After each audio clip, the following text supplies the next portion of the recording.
pensez-vous que c'est la meilleure manière d'obliger les gens à rester chez eux? Non, les gens doivent rester chez eux. Il faut connaître la maladie. Parce que vraiment, il faut que les gens soient sensibilisés sur quand même la dangerosité de cette maladie-là. La criticité de cette maladie, quand ça s'installe dans un pays, ça tue tout. Comme il n'y a pas de remède, il n'y a que le confinement qui est actuellement le but efficace pour cette maladie.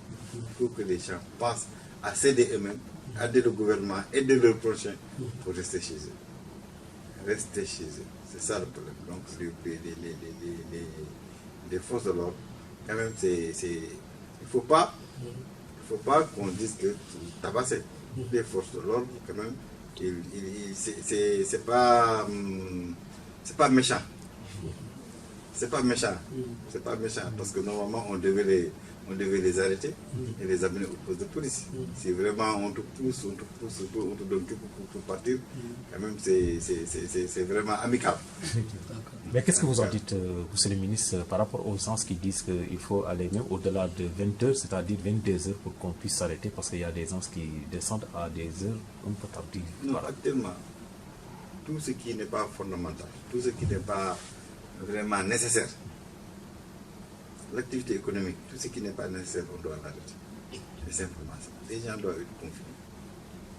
Les gens doivent être confinés parce que si ça ne marche pas, si le confinement, c'est parce que c'est la nuit, si le confinement de la nuit ne marche pas, on sera obligé de confiner les gens, même dans la journée. Il faut que les gens sachent ça. Donc ça, c'est une première mesure. Si ça ne marche pas, c'est état d'urgence pour confiner les gens dans la journée. Donc il faut que les gens nous aident à ce que les mesures qui ont été prises dans le gouvernement puissent se dérouler dans les meilleurs cas. C'est ça qu'il faut.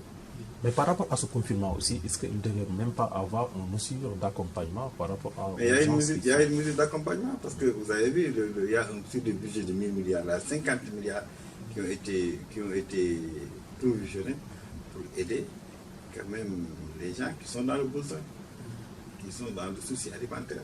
Donc tout ça c'est prévu, mais il faut que les gens nous aident. Le problème actuellement,